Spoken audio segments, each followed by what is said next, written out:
She called me bitter. That was the first thing she said when I opened the door. Not hello, not how have you been. Just that. She had her sunglasses on indoors like always, and that smug look, like she already owned the place. She said I was jealous of her life, jealous of her husband, her house, her diamond ring. Funny, because I was the one who paid for her wedding dress. And still, I let her eat at my table. I didn't argue. I didn't cry. I just nodded. And 2 weeks later, I rewrote the will. By the time she found out, everything with our family name on it belonged to me. My name is Natalie Prescott. I was born and raised in Savannah, Georgia. People think Southern families are sweet and tight-knit. Ours looked like that on the outside, but behind closed doors, it was all mirrors and dust. From the moment we were little, my sister Lauren was the chosen one. She had golden curls, dimples like a doll, and a voice that always seemed one pitch higher than mine, like a songbird trying to drown out the silence. I was the quiet one, the bookworm, the one who helped with chores without being asked, the one who disappeared when company came over. Mom used to say, "Lauren needs more attention. Natalie, you're independent. You're strong." But being told you're strong when you're 6 years old, that's not a compliment. That's a way to excuse being left out. When Dad was alive, he saw me. He noticed the little things, the perfect report cards, the way I stayed up helping Mom fold laundry. He used to call me his anchor. He'd say, "Storms come, baby girl, but you hold steady." But then cancer came, and just like that, he was gone. And after that, Lauren filled the space he left loudly. She dated boys who drove shiny trucks, wore short dresses to Sunday church, and always managed to cry at the right time. Mom gave her everything, her college fund, her wedding, even the antique jewelry that was supposed to go to me. I didn't fight it. I told myself I was above it. I got my degree, opened a small bookstore off Whitaker Street, bought my own car, lived small, lived simple. But deep inside, I kept a ledger, not of money, but of moments. Every time they dismissed me, every time they laughed at my choices, every time Mom said, "Lauren just needs more help right now." One day, Mom came to live with me. Her health had declined.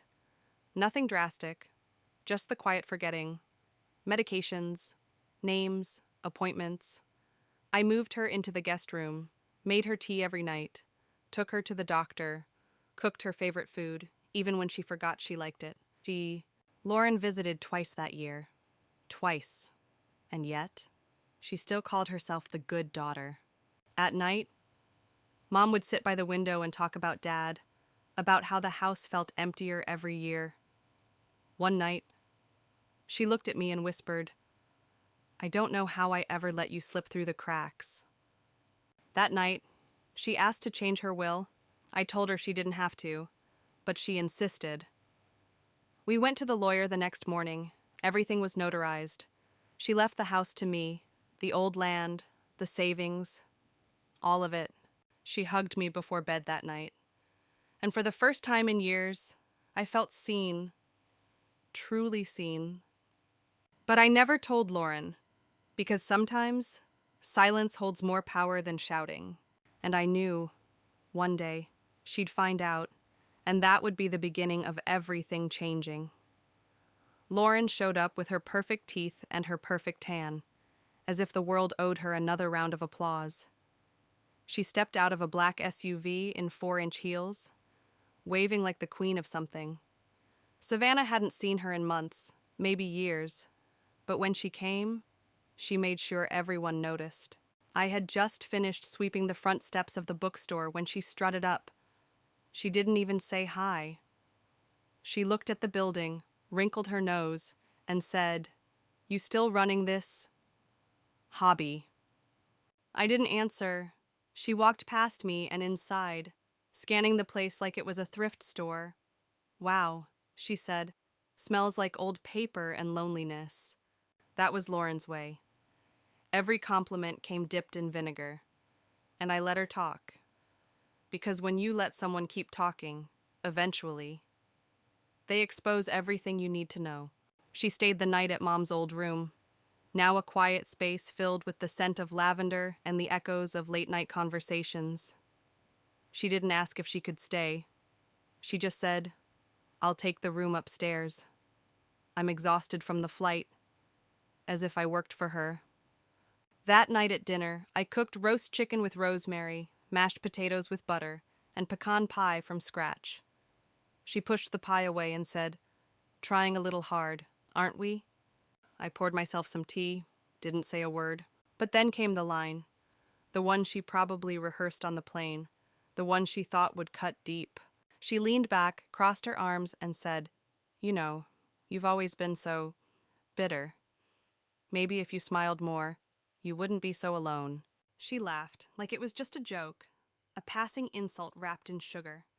And Mom's chair empty, still suddenly felt heavier than ever. That's when I knew. This wasn't just about inheritance. It wasn't about the bookstore, or the house, or the family name. This was about dignity, about everything I'd swallowed over the years, every slight, every shrug, every time I was told I was strong, just so they could ignore my pain. So I said nothing. Because silence, in the hands of the right woman, is louder than any scream. Later that night, I went into the attic, opened the old trunk where Mom kept all her personal records. Birth certificates, letters, the notarized will. Still safe, still sealed. I held it in my hands, tracing Mom's signature like it was a goodbye letter written in ink. Lauren had no idea. No clue that everything she assumed would one day be hers was already mine. The house, the land, the art, the insurance policy, it was all in my name. She thought calling me bitter was just a jab, but what she didn't know was that bitter roots grow deep, and deep roots. They don't get blown over by hurricanes named Lauren. The next morning, she asked to borrow my car. Didn't ask, really just grabbed the keys and said, "Be back by 4."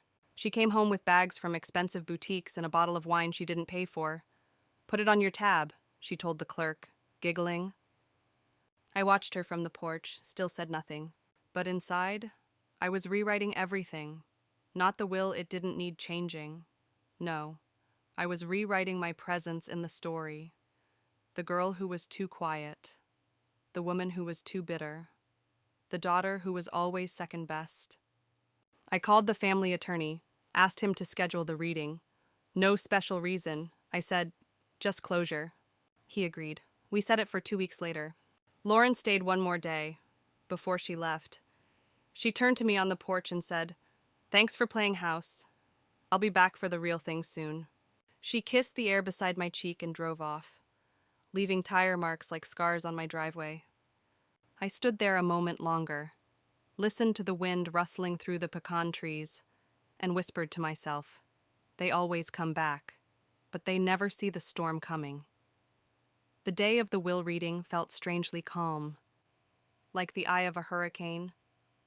You know it's temporary, but for a moment, just a moment, there's silence. And in that silence, truth waits. I wore black, not because it was a funeral, though in many ways. It was the death of illusions, the burial of false entitlements, and Lauren, bless her heart, walked into the attorney's office like she was arriving at a photo shoot. White blazer, red lips, Gucci bag slung casually over one shoulder. She even brought iced coffee, sipping through a straw like she wasn't about to meet reality head-on. "You look rested," she said. Her tone was sweet. Too sweet. Like syrup over poison. Mr. Denham, our family attorney, cleared his throat and motioned for us to sit. His office was lined with law books and framed certificates, but it still smelled like paper and polish, like decisions lived here. He gave a brief nod, folded his hands, and began. "As executor of Margaret Prescott's estate, I am here to present her most recent and legally binding last will and testament." Lauren leaned forward, as if about to unwrap a present. I stayed still, quiet, but not absent. Mr. Denham read each clause. Every word was precise. Every pause, intentional. "To my daughter Lauren, I leave my love. my prayers, and my hope that she finds purpose beyond appearances. Lauren blinked, sat back, waited. Mr. Denham continued.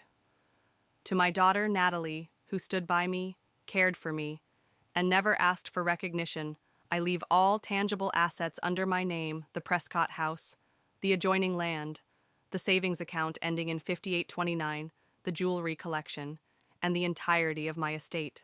Lauren's jaw didn't just drop, it fractured. Her eyes darted to me, then to the lawyer, back to me, then to the papers on his desk. This is a mistake, she stammered. This is wrong. This is not the version we discussed. Mom said she promised me, but Mr. Denham, as always, was composed. This will was signed, notarized, and filed 3 years ago. I was present. Your mother was of sound mind. Lauren stood up, paced, laughed, a high-pitched, awkward sound like glass cracking. You manipulated her. She pointed at me. You always wanted to be the victim, the saint, the quiet little shadow until it suited you to be the star. I let her rant. It was a performance, for the room, for herself, maybe even for the ghost of our mother. But when she paused, when she looked at me with those furious, glassy eyes, I met her gaze and said, I didn't take anything. Mom gave it to the one who stayed. There was a silence then, a heavy, biting stillness. Even Mr. Denham didn't breathe. Lauren sank into the leather chair. Her whole body collapsed in on itself. I almost felt sorry, but memory is stronger than pity. And I remembered every time she mocked my job. Every time she rolled her eyes when I spoke. Every time I held Mom's hand alone in the hospital while she was out shopping in Manhattan. So no, I didn't feel sorry. I felt justified. Mr. Denham handed me the documents. Keys, titles, certificates. He placed them in a folder embossed with the Prescott seal. It felt like a coronation. Not because I wanted power, but because I had earned peace. Lauren left without saying goodbye. She slammed the door so hard it rattled the glass. I stayed behind, sitting in that leather chair, staring at the family crest. And I thought, Mom, wherever you are, I hope you finally see me too. It rained the night Lauren left town. A thick, southern storm, the kind that knocks power lines down and scrubs the sky clean. I watched it through the window, a cup of chamomile in hand, the folder from Mr. Denham resting on my lap like a shield. Thunder rolled across the horizon, but in my chest, silence. Not peace exactly, not yet, but something close. I hadn't heard from Lauren in days. No calls, no texts, not even a passive-aggressive email. The quiet was its own kind of luxury, like taking off heels after walking for years. I returned to my bookstore, put the open sign back up, reorganized the shelves, polished the register, tried to stitch myself back into the rhythm of normal life. But something had shifted, not in the town, in me. I no longer walked small. I no longer paused before speaking, waiting for permission. I had a voice now, and not because someone gave it to me, because I stopped giving it away. One morning, a letter arrived, cream-colored envelope, heavy paper, no return address, but I knew the handwriting. Lauren. Inside was a single sheet, short, clipped. I hope you're proud of yourself. Mom's not here to see what you've become. No signature, just a smear of red lipstick on the edge of the fold. I didn't cry. I didn't reply. I folded it once, twice, and tucked it beneath the old Bible Mom left on her nightstand. Forgiveness isn't forgetting. It's remembering and choosing to move anyway. I spent the next few weeks going through Mom's things, her old scarves, her recipes, stained with time and tea, her handwritten notes in the margins of books. She had left little pieces of herself everywhere, and in every note, in every scribbled thought. I found her voice, soft, measured, always thinking of others. One afternoon, I found an old journal, leather-bound, pages yellowed and delicate. Inside, she had written about her regrets, how she favored appearances over presence, how she wished she had given me more hugs, more time, More, I'm proud of yous. I sat on the porch that evening, reading her words aloud, to the wind, to the pecan trees, to the ghost of the girl I used to be. And when I closed that journal, I said softly, I forgive you. Not just to her, but to myself. Some nights, I still saw Lauren in my dreams. Not angry, not cruel, just lost, wearing that white blazer, looking for something she couldn't name. And I'd wake up wondering if bitterness had passed from her to me like some quiet inheritance. But then I'd see the light pour through the window. I'd hear the front bell of the bookstore ring, and I'd know, no, this wasn't bitterness. This was clarity. One day I walked into town hall, paperwork in hand, deed to the land, tax forms, renovation plans. I was going to restore the old Prescott estate, not for Lauren, not even for Mom, for the girl who grew up never feeling enough. She deserved a home that looked like hope. I hired local workers, chose warm paint colors, soft lighting, preserved the old garden bench where Dad used to sit, hung wind chimes on the porch, rebuilt everything from memory and from love. The grand opening was quiet, just a few neighbors. Some students from the college came by. A woman asked if I would consider turning it into a community library or grief support center, and I smiled. Because healing, I realized, isn't a moment. It's a choice, made again and again.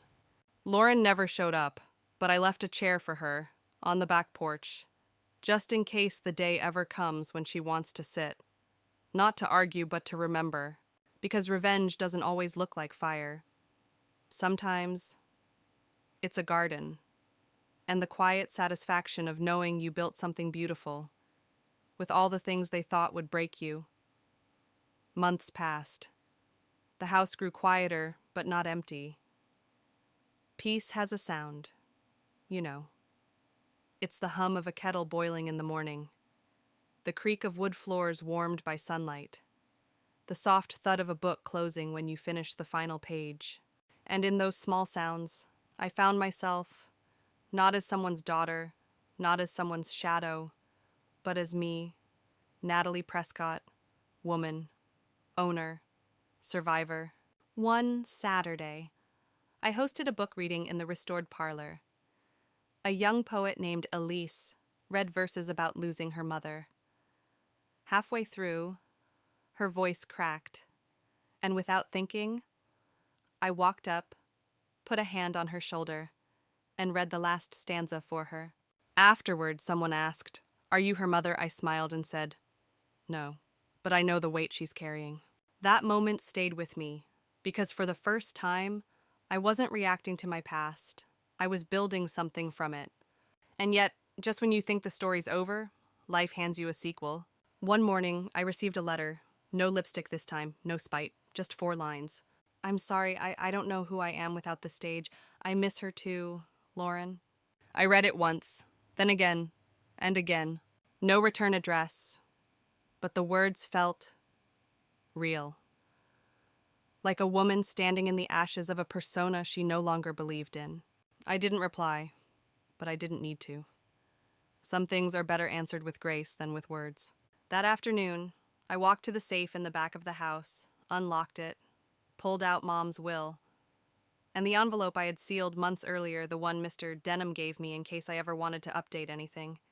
I opened it, sat down at the kitchen table, and began to write. This time, the will was mine, and I was deciding what legacy meant. I didn't give Lauren the house or the land, but I left her the garden and a handwritten letter tucked between the clauses. If you ever return, plant something you want to grow. That's how you'll know you're ready. I placed it back in the safe, and for the first time in years, my hands didn't shake. Justice had never meant watching someone fall. It meant rising on ground they thought you'd never stand on. The bookstore flourished. We hosted poetry nights, book clubs, even grief counseling circles. Strangers became friends. Old wounds became bridges. And my name, once whispered like an afterthought, became part of something solid. People in town began to say, "Go to Natalie's place, not the Prescott house. Mine." I was no longer bitter. I was whole. Not because I won, but because I walked away holding nothing, except the truth. One evening, while closing up shop, I noticed a figure standing at the edge of the garden, blonde hair, white coat, familiar posture. Lauren didn't step past the fence. She just stood there, looking at the soil, at the blooms I had nurtured. She didn't wave, didn't speak. But before turning away, she bent down and placed something in the earth. A small packet labeled lavender seeds. Then she was gone. No drama, no exit line. Just a quiet offering to the space we once fought over. And as I watched the wind brush over the leaves, I realized some endings don't explode, they bloom. And sometimes, the sweetest revenge is living a life they never imagined you were strong enough to grow. Summer came slow that year, the kind of slow that makes you pay attention to how the grass grows greener after rain, to how the air smells like memory when you open the old attic. I found a photo album one morning, tucked beneath a loose floorboard in the guest room. Inside snapshots of us as children, me holding a frog with muddy fingers, Lauren in a white sundress, barefoot, smiling with no edges yet, Mom, still young, still full of dreams, Dad's arm around all of us. We had once been something whole, and somewhere, in the cracks of inheritance and bitterness, it fractured. I didn't cry. I just kept turning the pages, like peeling back time. I started journaling again, not about Lauren, not about Mom, about myself, what I wanted, what I forgave, what I still held on to. The pages filled quickly, with dreams I forgot I had, with names of authors I'd love to invite to the bookstore, with ideas for a scholarship fund in my mother's name, a way to turn grief into generosity. One afternoon, I received a visit, an older woman, hair silver, voice warm. She said she knew my mother in church circles, said she used to pray for her, even when she didn't ask for it. She looked around the bookstore, then the house. She smiled and said she'd be proud, maybe not in the loud ways, but in the quiet ones that matter. That night, I lit a candle, placed it on the windowsill, not for anyone to see but for me, to mark a moment of becoming. Because healing isn't loud, and sometimes the softest steps leave the deepest prints. A few weeks later, I saw lavender bloom where Lauren had planted the seeds. Just a few stems at first, but real, alive. And I stood at the porch, arms crossed, watching the wind move through them. Not smiling, not frowning, just witnessing. Legacy, I've learned, is not what you leave behind. It's what you plant and who it grows for. And maybe one day, when Lauren's ready, she'll understand that too.